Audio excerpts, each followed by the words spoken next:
क्या आप जानते हैं भगवान जगन्नाथ का असली रूप यह लकड़ी की मूरत नहीं बल्कि एक चमकता हुआ नीला पत्थर था जिसे नीलमाधव कहा जाता था। आखिर वो दिव्य पत्थर गायब कहाँ हो गया और भगवान अधूरी मूरत में क्यों बदल गए? यह कहानी मालवा के राजा इंद्रद्युम्न से शुरू होती है। उन्हें पता चला कि ओडिशा के घने जंगलों में भगवान विष्णु साक्षात नीलमाधव के रूप में पूजे जाते हैं।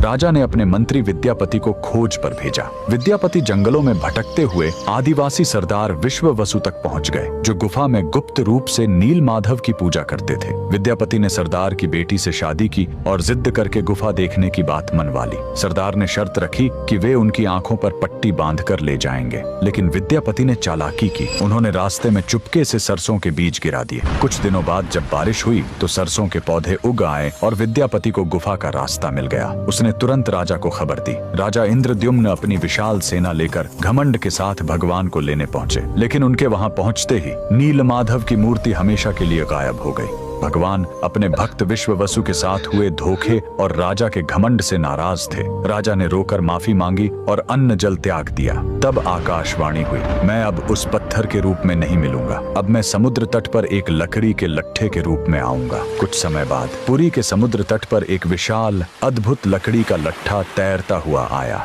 राजा समझ गए कि यही भगवान का नया रूप है। उन्होंने तुरंत आदेश दिया कि इस पवित्र लकड़ी से भगवान की मूर्ति बनाई जाए, लेकिन समस्या यह हुई कि वह कोई साधारण लकड़ी नहीं थी। जैसे ही राज्य के बड़े बड़े कारीगर उस पर छेनी हथौड़ा चलाते, उनके औजार ही टूटकर बिखर जाते। उस दिव्य लकड़ी पर खरोंच तक नहीं आ रही थी। तब स्वयं भगवान विश्वकर्मा एक बूढ़े शिल्पकार के रूप में आए। उन्होंने कहा, मैं इससे मूर्ति बनाऊंगा, लेकिन मेरी एक शर्त है, 21 दिनों तक कमरा बंद रहेगा। अगर बीच में दरवाजा खुला तो मैं काम छोड़कर चला जाऊंगा। राजा मान गए। 15 दिनों तक अंदर से छेनी चलने की आवाज आती रही, लेकिन फिर सब एकदम शांत हो गया। रानी गुंडिचा को लगा कि बूढ़ा शिल्पकार शायद अंदर मर गया है। घबराहट में उन्होंने दरवाजा खोल दिया। अंदर देखा तो शिल्पकार गायब था और वहां भगवान जगन्नाथ, बलभद्र और सुभद्रा की अधूरी मूर्तियां थीं। राजा बहुत दुखी हुए, लेकिन तभी भगवान ने संकेत दिया कि वे इसी अधूरे रूप में रहकर भक्तों को दर्शन देना चाहते हैं।